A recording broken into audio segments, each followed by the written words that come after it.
हौसला अफजाई की। वो प्यासे दुनिया की प्यास बुझाते हैं जिन प्यासों के पाँव में जमजम रहता है।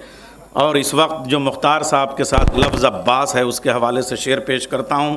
परचम वाले के बाजू कट जाते हैं, परचम वाले के बाजू कट जाते हैं, फिर भी उसके हाथ में परचम रहता है। परचम वाले के बाजू कट जाते हैं। प्रोफेसर वसीम बरेलवी की आंखें भीग गईं, यही शेर की कामयाबी है। इसलिए कि आंखें हिंदू और मुसलमान हो सकती हैं, आंसू हिंदू और मुसलमान नहीं होते। परचम वाले के बाजू कट जाते हैं, फिर भी उसके हाथ में परचम रहता है।